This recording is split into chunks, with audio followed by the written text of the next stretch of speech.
If you want to be a part of the conversation before it happens here on YouTube, click that link in the description to join the free Courtside Financial Discord. What's going on, everyone? My name's Obi, and welcome back to the Courtside Financial Podcast, the podcast where we talk about business and technology. In today's episode, we've got a fascinating story in China's EV market, one that might just change the game, but it's not coming from Tesla this time. So it's going to be super interesting, super insightful, super exciting. If you're new to the channel, make sure you hit the like button, make sure you hit the subscribe button, click the notification bell icon, and leave a comment down below. All those things really do help us reach a broader audience and get the research that we do out to more people so that we can be of service to them. Apologies for not being around the past few days. I actually had a cold, but I'm feeling a lot better now. So anyways, without further ado, let's get into the video.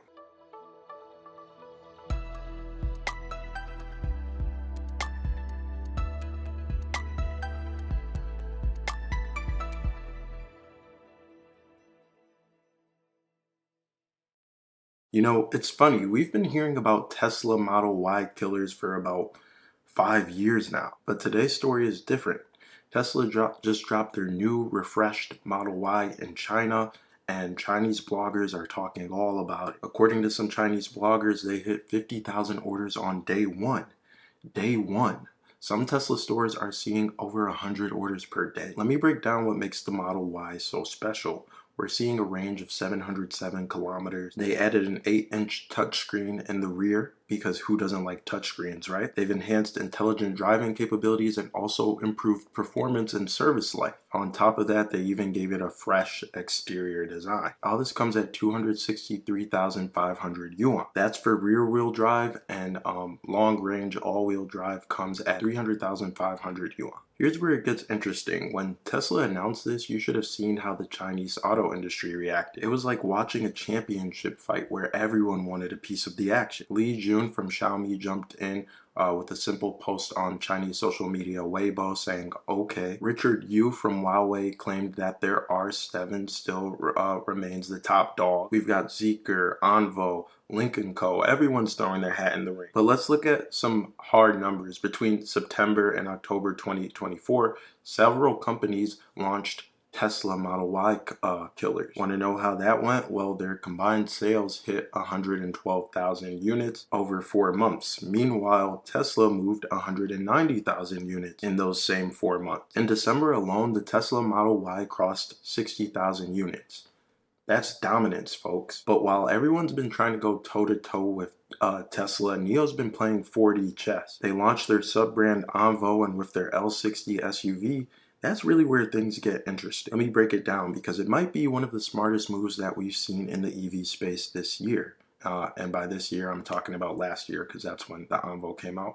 But we're only like 15 days into the year, so you know what I mean. First off, the pricing is brilliant. If we're thinking about things in terms of American dollars, the Onvo L60 starts off at about $20,500. That's obviously with a battery lease, and that makes it about $14,000 cheaper than the Tesla Model Y's starting price. But here's the genius part.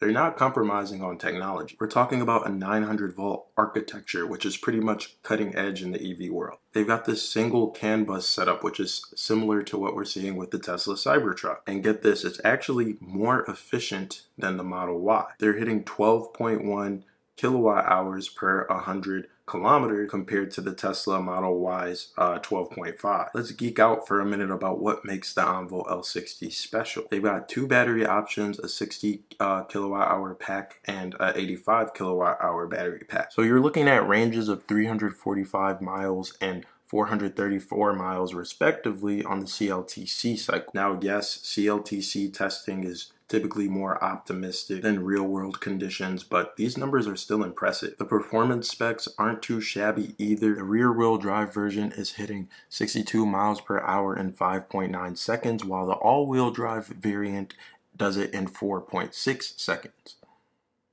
So we're talking 322 horsepower for the rear-wheel drive and 462 for the all-wheel drive. That's some serious performance at this price point. But here's where this story takes an interesting turn. Today we're seeing some serious reports about some internal drama taking place at Onvo. A store in Wenzhou apparently got too excited about sales tactic, and allegedly they were offering employees this deal: zero down payment, 20,000 yuan discount, plus another 6,000 yuan discount if the car is used for test drives. They even promised to buy it back at 75% after 6 months. This caused quite a stir on Chinese social media. Some bloggers even did the math and pointed out that even with this discount, some employees could lose 50,000 to 220,000 yuan after 6 months. That's about $6,820. Not exactly pocket change here. But here's why I think this controversy, while noteworthy, doesn't really derail from the bigger picture. The L60 moved over 10,000 units in December alone. That's just 6 months after its September launch. That's impressive for a brand new company, especially considering NIO's overall financial picture. They posted a 4.4 billion yuan loss in Q4 with a 10.7% profit margin. What's really interesting is how this plays into the broader market dynamics. Look at what's happening in the EV space when it comes to this Model Y-esque kind of territory. You've got Tesla, and I'm speaking on just the Model Y portion of the market. You've got Tesla on the premium end, traditional brands trying to compete directly with them, and then there's NIO creating their separate brand to target a different price point entirely. It's like they're saying, why fight Tesla on their own turf when we can create our own playing field? Let's talk about what this means for the future of EVs, especially in China. We're seeing market segmentation that's getting more sophisticated by the day. You've got Tesla maintaining its position but facing more pressure on pricing, traditional Chinese brands trying to compete directly, new players like Xiaomi entering the market with their YU7 coming in June or July, and now NIO's two-brand strategy starting with Onvo. The really interesting part is that NIO's CEO William Li has already said that they're planning on taking Onvo to Europe along with their sub-brand Firefly.